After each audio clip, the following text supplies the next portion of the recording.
Epstein Files, pesugihan gaya modern. Apakah hal seperti memang sudah dilakukan oleh orang-orang terdahulu, ataukah memang begini caranya untuk mempertahankan kekuasaan? Dan siapakah yang diberikan pesugihan ini? Siapakah Dewa Baal ini? Ayo kita ngobrol dengan Ustadz Rahmat Baikuni.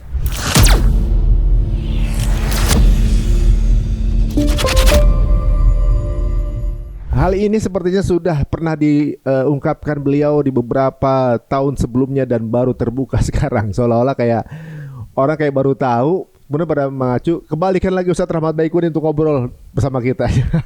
Assalamualaikum warahmatullahi wabarakatuh. Assalamualaikum warahmatullahi wabarakatuh. Aduh, sehat Ustadz? Alhamdulillah. Mas Adi sehat? Alhamdulillah.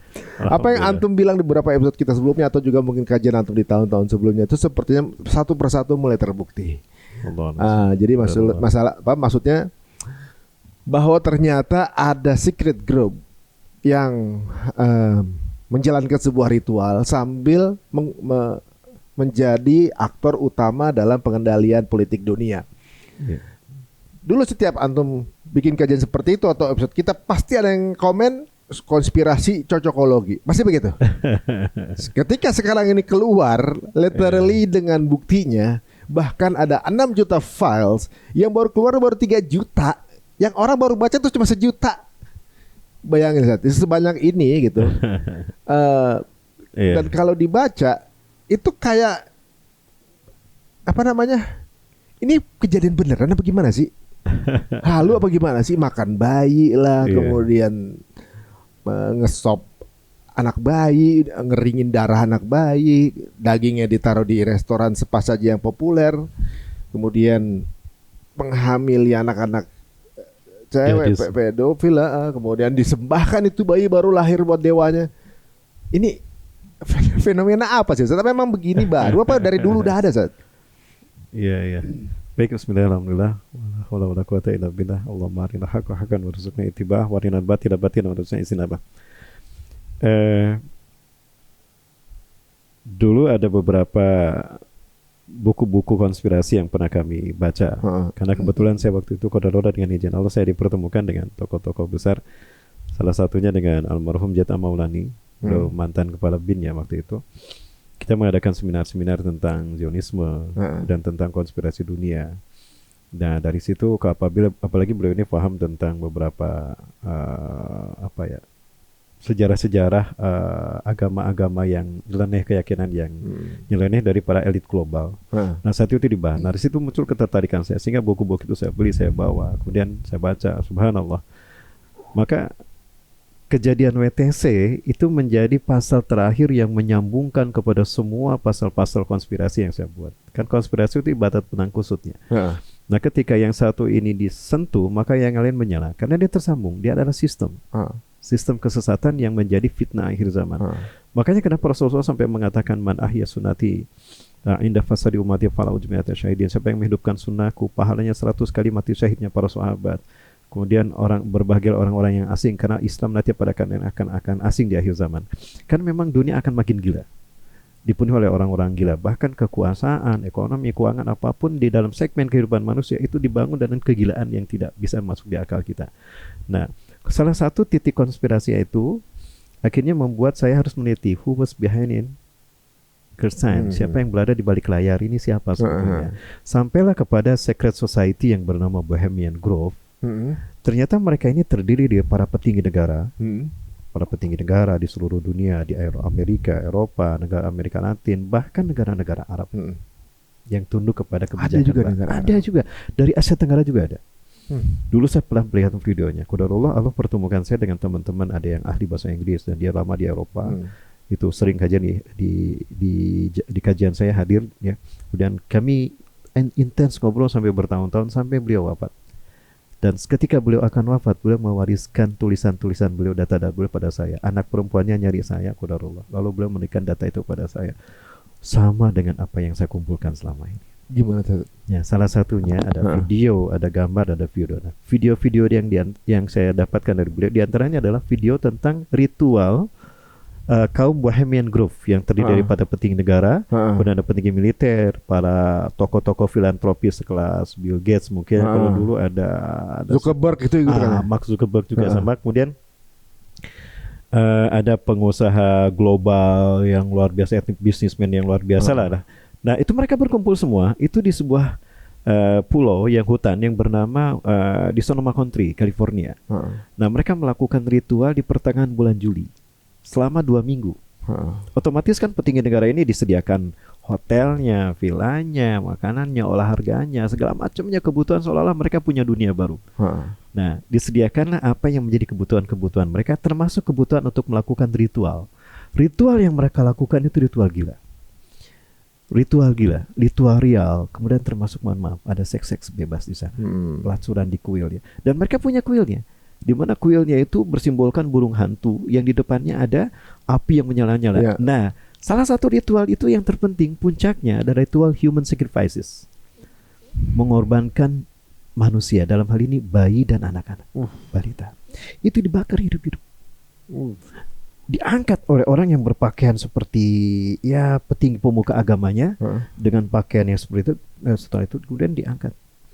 Ya, ada yang bilang, ada yang di situ dijelaskan si darahnya itu dikeluarkan dulu, dikucurkan darahnya, ditampung. Setelah darahnya habis dan bayi ini kemudian ada diangkat, kemudian dibakar hidup. Untuk dewa siapa? Untuk dewa Baal. Nah. Itu altarnya ada 2. Yang paling tinggi itu adalah dewa Baal yang simbolnya itu kayak sapi lah.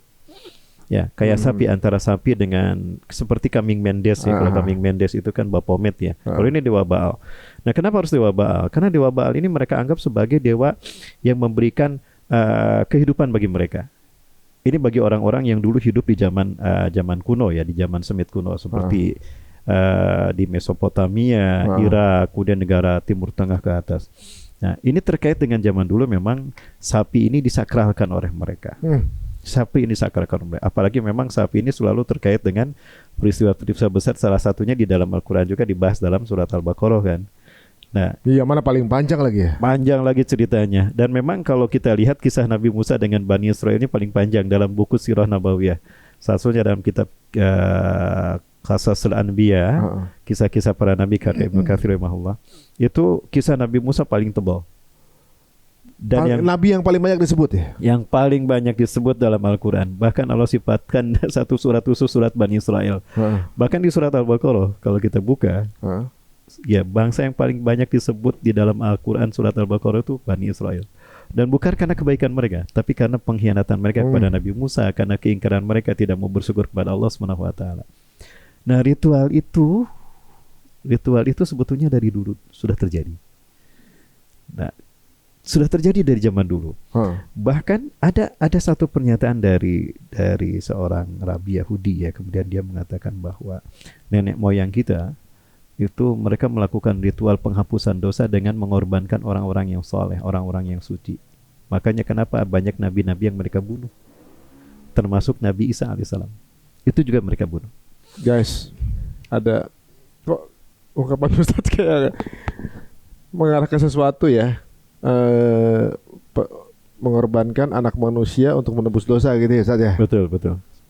Ini sambil saya minum ya. Saya minum Ustadz. Ini menggelitik ya. Ini tanpa menyebut keyakinan tertentu, tapi ini kemiripan yang terjadi itu di tradisi. Berarti itu tradisi zaman pagan itu. Apa? Itu zaman kaum pagan. Jadi memang yang menarik, saya coba mencari di benang merahnya kemana. Ketika Nabi Musa alaihissalam mendapatkan perintah dari Allah untuk menghadap Allah di Bukit Tur Sinai, sehingga ada disebutkan mikot dalam surat Al-Baqarah, itu selama 30 hari. Kemudian ada perjalanan dan ada tambahan waktu 10 hari, sehingga 40 hari lah tepat waktu itu. Dan Nabi Musa alaihissalam datang menghadap Allah karena untuk mendapatkan 10 perintah Allah itu. Orang-orang menyebutnya Ten Commandment, di mana dalam 10 perintah Allah itu ada isyarat tugas ibadah, kewajiban ibadah untuk Bani Israel, umat bangsa Yahudi, umat Nabi Musa alaihissalam. Nah, Nabi Musa datang tanpa umatnya, tanpa kaumnya. Sementara kaumnya berada di padang, ya berada tidak jauh di lembah tua. Itu yang di lembah tua ya. Tidak jauh di awal lembah tua yang ada patung anak sapinya sekarang. Patung. Kalau kita nanti berjalan ke Sinai itu nanti kita pasti ke sana. Kalau jalan plus Aqsa, ibadah umroh plus Aqsa ya pasti ke sini. Nah, Dengan cerita Allah bertanya pada Nabi Musa SAW, "Mama ajalaka an qaumika ya Musa?" Apa yang menyebabkan kau tergesa-gesa sehingga kau tinggalkan kaum Musa? Hum ulai ala asari ya Allah. Ya Allah, mereka ada di belakangku. Harun bersama mereka. Ya. Maka Allah menjelaskan dalam surat Toha itu, kulna inna qad fatanna qaumaka wa adallahumus samiri. Sesungguhnya kami telah menguji kaummu wahai Musa dan mereka disesatkan oleh Samiri. Apa itu? Samiri kemampuan retorikanya mampu mengambil perhatian Bani Israel yang ada di Padang Ti itu, yang ada di Sinai itu, sehingga Nabi Harun tidak mereka dengar. Nah, apa yang dilakukan oleh Samiri? Dia mengumpulkan perhiasan emas, perak, perunggu dari Bani Israel itu, kemudian dimasukkan ke wali besar, dididihkan, dicairkan, kemudian dibentuk menjadi patung anak sapi. Dibentuk menjadi patung anak sapi. Nah, dibikin lubang antara mulut sampai dubur sehingga ketika angin masuk itu dia bersuara. Suara itu yang kemudian berbicara kepada jin, masuk ke dalamnya, kemudian bersuara dan mengatakan, "Akulah Tuhannya Musa," dan Musa telah lupa. Nah, maka pada saat itu banyak dari Bani Israel yang ada di Padang Ti tadi menyembah patung anak sapi itu. Sejak itu? Saat itu. Dan itu Allah beritahukan, mereka disesatkan oleh Samiri, menyembah patung anak sapi. Mendengar itu dari Allah, Nabi Musa AS murkanya luar biasa. Minta izin pada Allah untuk kembali pada kaumnya. Allah mengizinkan, kemudian Nabi Musa turun dengan cepat. Begitu betul menyaksikan mereka menyembah patung anak sapi itu, Allah yang berisi 10 perintah Allah, 2 lempeng batu, batu yang tipis, kemudian ada tulisan di sana perintah dari Allah, itu dilemparkan sampai hancur berkeping-keping. Diambil patung anak sapinya dan dilemparkan sehingga nempel di bukit yang sekarang menjadi patung anak sapi di sana. Oh, ya. Saya pernah ke sana ya, benar-benar. Nah, itu di situ. Nah, kemudian ditarik Harun jenggotnya. "Kenapa kamu biarkan mereka? Aku sudah memperingatkan mereka, tapi mereka tidak mendengarkanku dan mereka lebih terpengaruh oleh perkataan Samiri." Nah, dengan cerita, ya, mereka diperintahkan Allah untuk bertobat. Apa tobatnya? Yang menyembah patung anak sapi dibunuh oleh yang soleh. Dibunuh oleh yang soleh. Nah, hukuman itu mengakibatkan mereka yang melakukan dosa menyaksikan temannya dibunuh, nggak mau kan? Akhirnya melawan, sehingga terjadilah perang antara yang mau dibunuh dengan yang membunuh, yang beriman dengan yang menyembah patung anak sapi tadi. Nabi Musa kemudian berkata kepada Allah, "Ya Allah, kalau perintahmu hukuman ini engkau biarkan, maka habislah umatku. Lalu siapa yang akan menyembahmu dari umatku ini, Allah? Ya, jika engkau menghukum mereka, mereka adalah hamba-Mu. Tapi jika engkau mengampuni mereka, engkau Maha Pengampun, ya Rabb." Maka berhentikanlah hukuman tadi. Dan Allah mengatakan Allah mengampuni mereka yang telah melakukan penyembahan patung anak sapi, dan mereka Allah terima taubatnya. Sementara yang beriman yang gugur Allah catat sebagai mati syahid. Sementara si Samiri diusir, tidak dibunuh, karena yang membunuhnya nanti Nabi Isa alaihissalam. Nah, sejak saat itulah Samiri membuat dari peristiwa itulah ya, membuat upaya untuk menyesatkan kaumnya. Peristiwa patung anak sapi ini dari situ terus melekat pada konspirasi yang dia buat. Menarik ya, ini relate dengan beberapa hal. Misalnya kayak kalau ke India sapi jadi Tuhan, gitu kan? Ada juga di Mitra, juga percayaan Mitra sebagai apa gitu, Dewa Mitra. Jadi kalau diperiksa di kepercayaan pagan, sosok sapi itu selalu muncul hampir di semua kepercayaan, Ustaz. Termasuk di Mesir juga ada. Di zaman Horus juga sapi itu dianggap sebagai makhluk suci itu. Dan Firaun itu membuat gambaran itu. Saya kalau ke museum Firaun kan ada tulisan Firaun tentang kehidupan. Dia berbicara tentang reinkarnasi. Dan ada patung anak sapi yang dikatakan sebagai simbol kesucian mereka yang ketika di dunia penuh dengan kebaikan. Nah, ditambah ada lagi sapi itu. Israel itu kalau ingin merubah Masjidil Aqsa itu harus motong sapi merah. Betul. Jadi ada dari sapi emas ke sapi merah. Ini ada hubungan apa antara sapi kemudian sekarang ini mereka nyembah Tuhan dewa mereka sapi juga, Baal ini. Iya. Di Quran Al-Baqarah surat terpanjang mengenai sapi ini. Iya. Ayo coba kita bisa nyambung semua ya. Ada satu hal yang menarik gitu. Satu hal yang menarik ketika saya membahas tentang kalimat ihdinas siratal mustaqim. Tentang apa arti siratal mustaqim. Ya, kalau dari segi bahasa kan artinya as-sirat al-mustaqim itu jalan yang lurus. Tapi menariknya, ketika kita buka tentang pernyataan iblis di hadapan Allah. Ketika dia dikutuk menjadi iblis, dia meminta tangguh. Angzirin la yub'atsun. Tangguhkan aku ya Allah usiaku sampai mereka dibangkitkan. Idan innaka minal munzirin. Kalau begitu engkau termasuk yang aku tangguhkan. Maka kemudian dalam surat Al-A'raf ayat ke-16 dan seterusnya itu dia berkata, "Qala fa bima aghaitani la aqudanna lahum siratakal mustaqim." Iblis berkata, "Karena engkau telah menghukum aku tersesat. Ya, perbuatanku tidak mau sujud kepada Adam, kau hukum sebagai kesesatanku. Aku terima ya Allah. Tapi aku akan sungguh," di sana menggunakan lam taukid dan nun taukid segala. "Sungguh aku akan menghalang-halangi mereka dari siratal mustaqim." Ketika saya temukan itu di dalam surat Ali Imran 51, Maryam 36, Yasin 60-61, Az-Zukhruf 64, itu kalimatnya sama. Tentang apa itu siratal mustaqim. A'udzubillahi minasyaitonir rajim. Innallaha rabbi wa rabbukum fa'budu hadza siratal mustaqim. Sesungguhnya Allah adalah Tuhanku dan Tuhan kalian, sembahlah Dia. Inilah siratal mustaqim. Berarti siratal mustaqim itu artinya menjadikan Allah sebagai satu-satunya Tuhan yang disembah. Ya. Maka ketika kita mengatakan dalam salat kita ihdinas siratal mustaqim, itu artinya sabitna ya Rabb ada ibadatika wahdah wa alla nusika bika wala bisyai. Ya. Tetapkanlah kami hanya menyembahmu ya Allah selama hidupku dan tidak menyembah selain Engkau. Maka kata-kata Azazil, karena engkau telah menghukum aku tersesat, sungguh aku akan menyesatkan mereka dari siratal mustaqim. Artinya, akan ada sosok lain yang disembah selain Allah. Nyambung tidak? Iya. Akan ada sosok lain yang disembah. Kan siratal mustaqim itu tauhid, hanya menyembah Allah. Innallaha rabbi warabbukum fa'budu hadzal siratal mustaqim. Semua nabi mengatakan itu, termasuk Nabi Isa alaihissalam sebelum diangkat di hadapan Bani Israel, disaksikan oleh 12 Hawariyun. Di dalamnya ada Barnabas, ada Yakobus, ada Zarna bin Bar'ala. Hawariyun, tokoh-tokoh besar Hawariyun. Nah, menariknya jika Ajazil dan Azazil dikatakan silakan ya, illa min ibadakal mukhlasin, kecuali hamba-hambamu yang ikhlas ya Allah, yang tidak akan bisa kami sesatkan.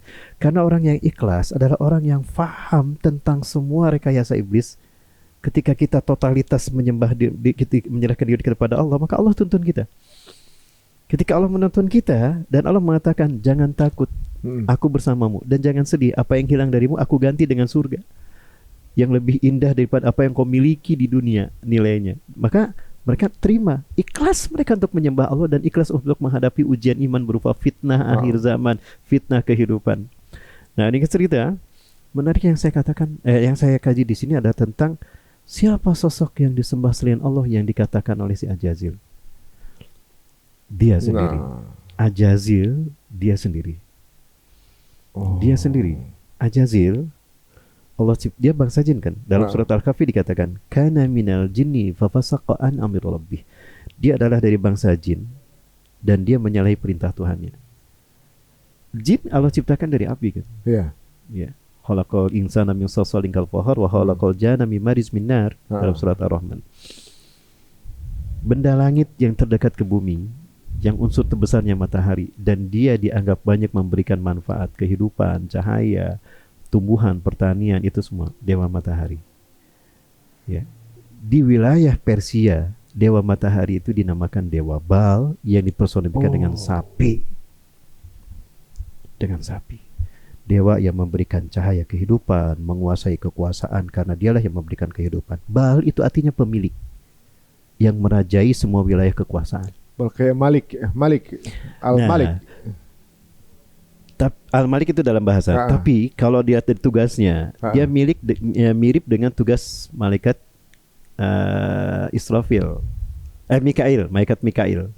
Mikail yang membagikan rezeki, menumbuhkan tanaman, ya, memberikan kehidupan. Karena itulah dipersonifikan sebagai dewa matahari yang menyinari bumi, memberikan kehangatan, menumbuhkan tanaman, kemudian memberikan biji-bijian sehingga panen.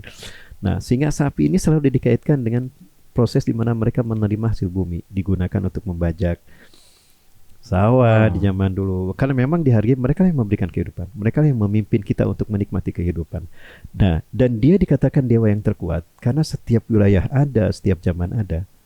Ya, Maka diyakinilah dia sebagai dewa yang memiliki kekuatan, memiliki semua macam kehidupan. Itu dalam bahasa Semitis kuno itu dikatakan Baal, penguasa. Jadi Persia juga Baal, di Semit kuno juga Baal juga. Iya, itu kan dari peristiwa Bani Israel tadi itu mengembang. Wilayah penyebarannya itu wilayah Syam, Timur Tengah, kemudian wilayah Irak sampai ke Mesopotamia. Jadi kalau misalnya ini kan si Epstein ini kan orang Yahudi ya.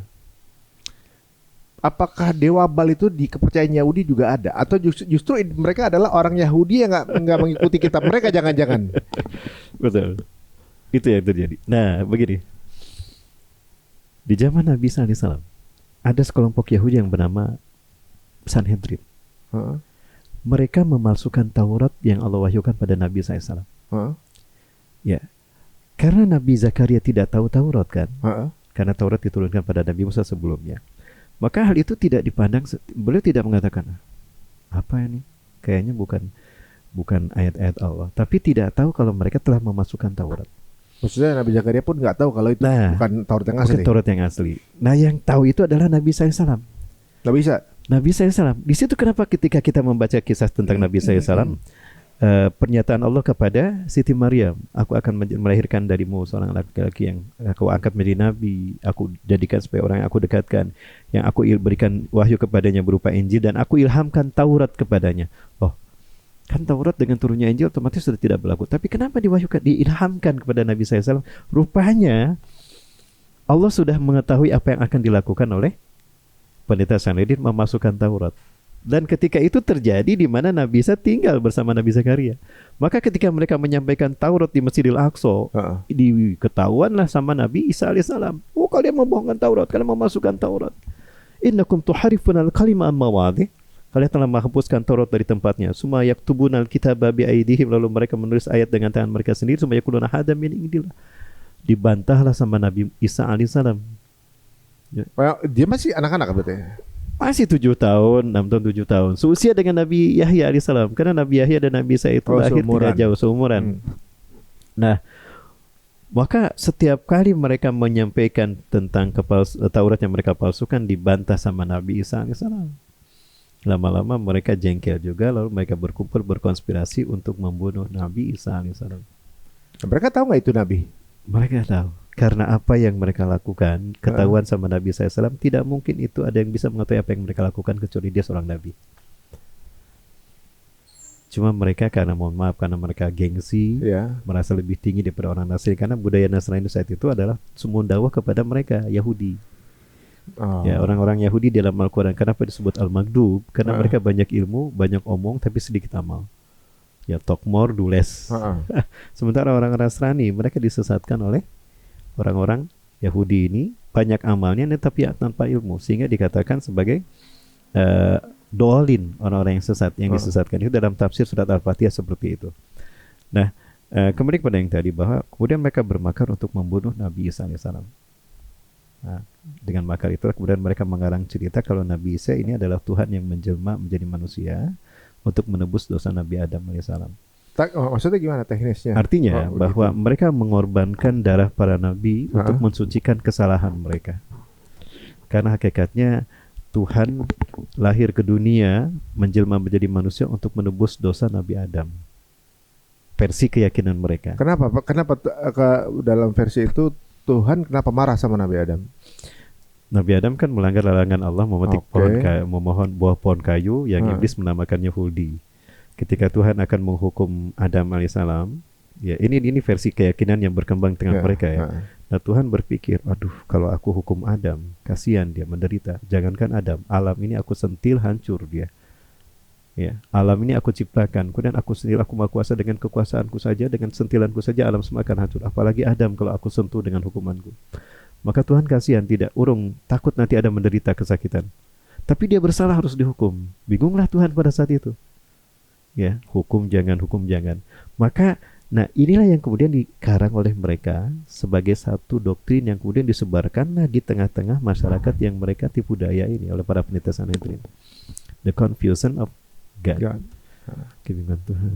Dengan bagaimana teknisnya? Nah, kemudian Tuhan berpikir bahwa Kalau begitu siapa yang harus dihukum? Dia harus bersalah. Lalu Tuhan berpikir, aku kan Tuhan, aku immortal. Jadi Tuhannya bingung gitu. Tuhannya bingung bagaimana harus dihukum Adam ini. Kemudian Tuhan menemukan ide dalam cerita itu, bayangkan. Astagfirullah, Tuhan sampai berpikir nyari ide ini kan. Ada satu pemahaman yang mereka mengaku Islam, tapi ini saya yakin bukan Islam. Dia mengatakan bahwa Tuhan itu pernah lupa pada sesuatu lalu Tuhan ingat. Astagfirullah. Orang Tuhan Islam itu? Dia mengakunya Islam. Dan itu menjadi satu alasan kenapa sosok yang harus menjadi pengganti Nabi Muhammad SAW adalah sosok yang mereka muliakan sampai hari ini. Ya, saya tidak bisa menyebutkan namanya. Oke. Itulah yang kemudian sampai sekarang disucikan sampai mereka melakukan ritual-ritual untuk merasakan bagaimana penderitaan orang-orang mulia dari keluarga-keluarga mereka ini. Nah, singkatnya seperti itu. Jadi di dua kepercayaan ini melogikakan Tuhan itu seperti manusia, berpikir salah perhitungan, kemudian keliru gitu. Itulah ngerinya apa yang dikemukakan dan dikarang oleh para orang-orang Yahudi, Sanhedrin, yang kemudian ayat-ayat yang mereka kumpulkan itu menjadi Talmud, sehingga disebutlah Yahudi Talmudian. Mereka lah yang tergolong sekarang menjadi pengikut agama mereka turun-temurun. Dan itu kalau kita baca, Masya Allah, kitab-kitab Talmud, salah satunya itu tadi, adanya pemujaan, ada keyakinan untuk menghapuskan dosa kita adalah dengan darah orang-orang suci, dan tidak ada orang yang suci kecuali bayi dan anak-anak balita. Maka dikorbankanlah bayi untuk darahnya, menjadi ritual bagi mereka untuk mensucikan diri mereka. Ritual itu yang kemudian kayak gitu turun-temurun. Karena agama Kabalah itu diterima, artinya menerima apa yang menjadi keyakinan nenek moyang mereka secara turun-temurun. Jadi bayi-bayi ini adalah semacam simbolisasi mengorbankan anak manusia untuk menebus dosa. Jadi si para politikus ini mengorbankan bayi, dia bisa melakukan kejahatan di muka bumi, entah korupsi, entah apapun, kedoliman, tenang aja, bisa ditebus dosanya. Terlindung oleh mereka. Terlindung dengan syarat mengikuti dan meyakini menjadi bagian daripada para pemuja. Oke. Jadi sinkronnya ya, Tuhan itu tidak butuh. Ya begitulah pokoknya teknisnya mengorbankan anak manusia untuk menebus dosa. Allahu Akbar. Ya mudah-mudahan ya, tapi nggak ada di ajaran tauhid itu Ustaz ya. Tidak ada semacam sama sekali. itu ya. Tapi kenapa masyarakat saat itu percaya konsep itu gitu? Kenapa, jadi alasan apa untuk membunuh Nabi Isa saat itu sampai orang akhirnya membenarkan? Apa alasannya? Nah, pada saat itu Tuhan berpikir bahwa aku adalah Tuhan. Aku ini immortal. Kalau begitu aku saja yang dihukum untuk menggantikan Adam. Jangan Adam yang dihukum. Kasihan dia. Maka Tuhan kemudian memutuskan untuk menjelma menjadi manusia. Dari situlah muncul konsep ilahul mubasyar. Tuhan menjelma menjadi manusia. Ketika Tuhan memutuskan akan menjelma menjadi manusia, Tuhan berpikir bagaimana cara aku hadir di tengah-tengah manusia. Kalau aku hadir begitu saja, simsalabim abrakadabra, maka tidak akan percaya aku manusia. Berarti aku harus lahir secara normal, sebagaimana manusia normal lahir dari ibunya. Nah, kebingungan Tuhan berikutnya, wanita, kalau aku lahir secara normal, wanita mana yang harus melahirkan Tuhan? Tentu wanita suci, disampaikanlah oleh Jibril yang dalam konteks keyakinan mereka dinamakan Gabriel. Tuhan, Engkau pernah mengutus aku ke Nazaret. Di sana ada seorang wanita suci, dia tidak pernah disentuh laki-laki dan hidupnya untuk beribadah kepadamu sampai hari ini. Dan dia lahir dari wanita suci. Siapa dia Jibril? Dia Maryam. Ini ada di mana saat di Talmud atau di mana saat? Ini konsep ini ada di Talmud. Ada. Kan ini dikarang oleh orang-orang Yahudi Sanhedrin tadi, yang menulis kitab Talmud itu tadi, yang mereka menghapus Taurat, kemudian mereka menulis ayat dengan tangan mereka sendiri. Sumayakununa hadza min indillah, mereka mengatakan ini kitab suci dari Allah. Wa ma huwa min indillah, itu bukan dari Allah.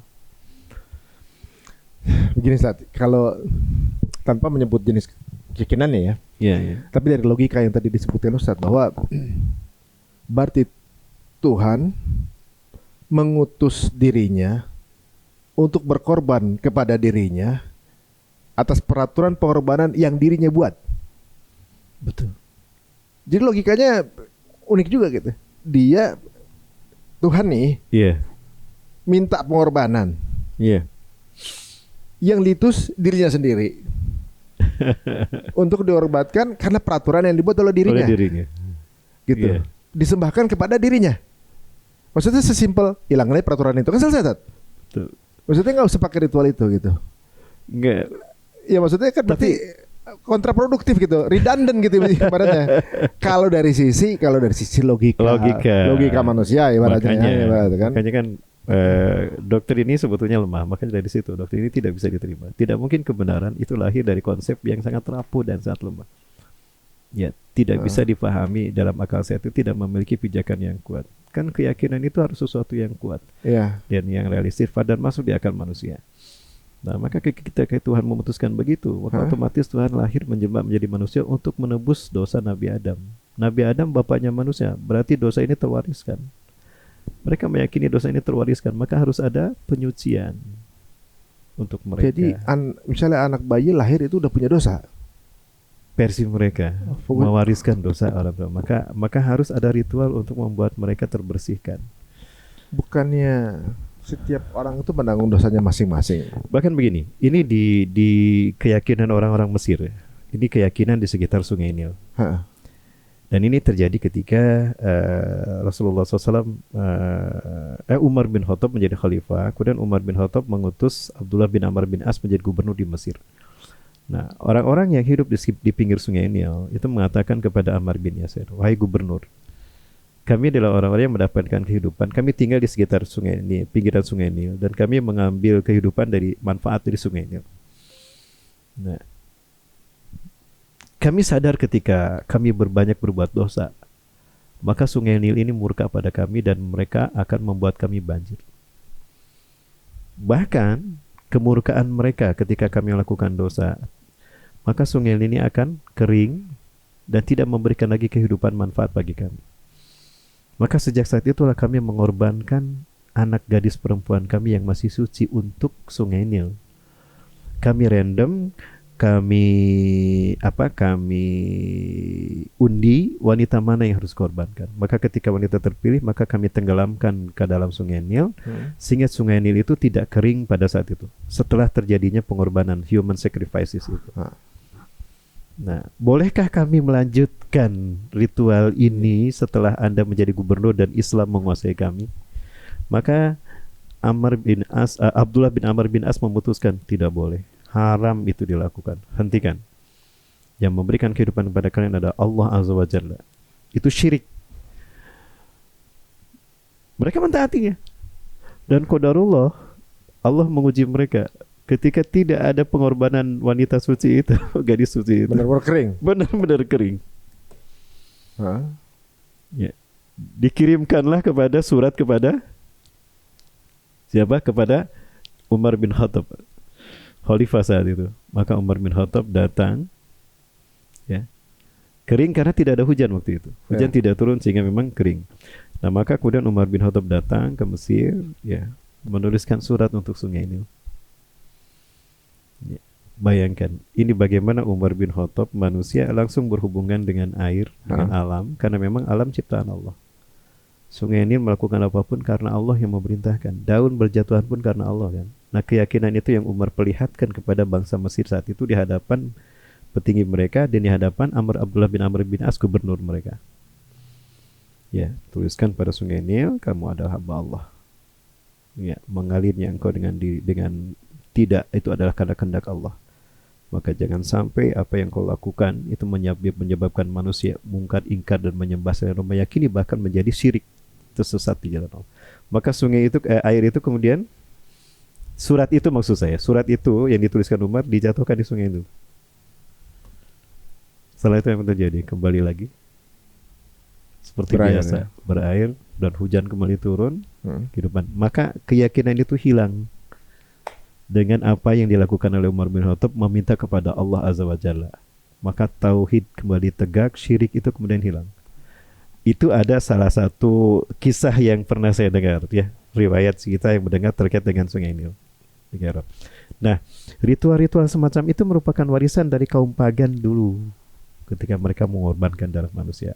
Termasuk di Amerika Selatan zaman dulu, itu mereka ada yang disebut dengan ritual apokalipto. Yes. Pernah nonton? Dan itu disembahkan kepada dewa matahari. Ya.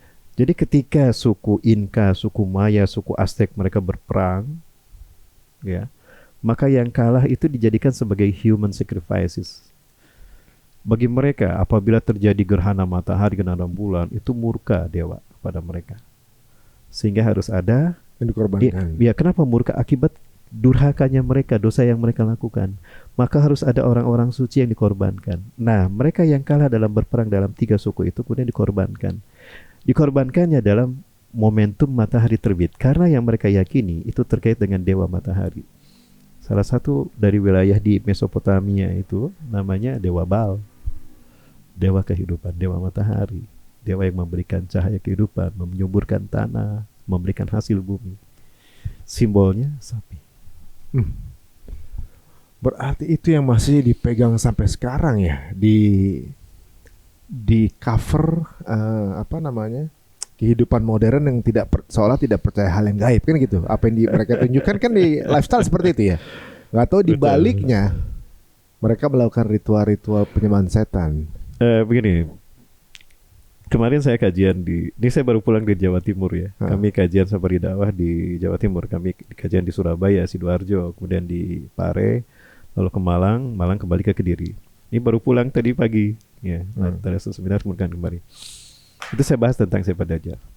Kenapa Rasulullah SAW menyebutkan bahwa di dalam sebuah hadis dari Abdullah bin Umar radhiyallahu anhuma, Rasulullah bersabda, "Innahu lam takun fitnatun munzu zarahallahu zuriyata adama ila qiyamisah a'zama min fitnati dajjal."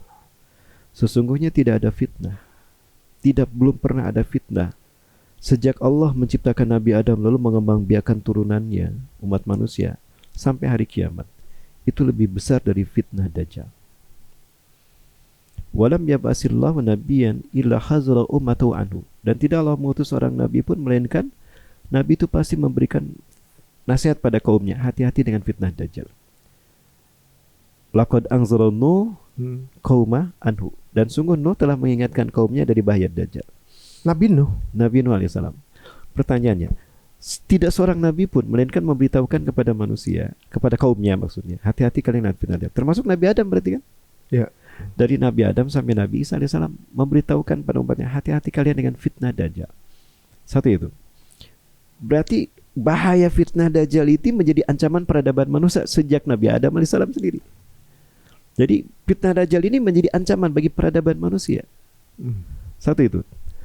Kemudian yang kedua, Rasulullah SAW menjelaskan ketika kita berdoa dalam tasyahud, idza tasyahada ahadukum fi sholatikum ya falyasta'idz billah falyaqul Allahumma inni a'udzubika min fitnati jahannam wa min fitnatil qabri min fitnatil mahyi wal mamati wa min syarri fitnatil masih dajjal.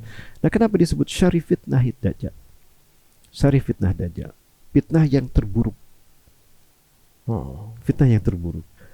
Saya mencoba menyelami bagaimana arti fitnah yang terburuk ini disebutkan efeknya. Ada yang mengatakan efeknya meluas dalam berbagai macam aspek kehidupan. Faktanya memang. Nah, tapi kan Dajjal sendiri secara sosok manusianya itu lahir 100 tahun sebelum Nabi Musa diutus. Zaman Nabi Adam belum ada. Tapi kenapa Nabi Adam memperingatkan itu? Karena fitnah Dajjal ini tidak berdiri sendiri. Fitnah Dajjal ini terkait dengan pembangkangan makhluk kepada Allah sejak manusia pertama kali diciptakan.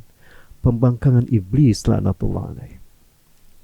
Iblis itu bangsa jin. Dia memang mengatakan, aku akan menyesatkan manusia dari jalanmu sehingga fala tajidu aktsarahum syakirin, sehingga aku akan mendapati kebanyakan mereka tidak taat kepadamu.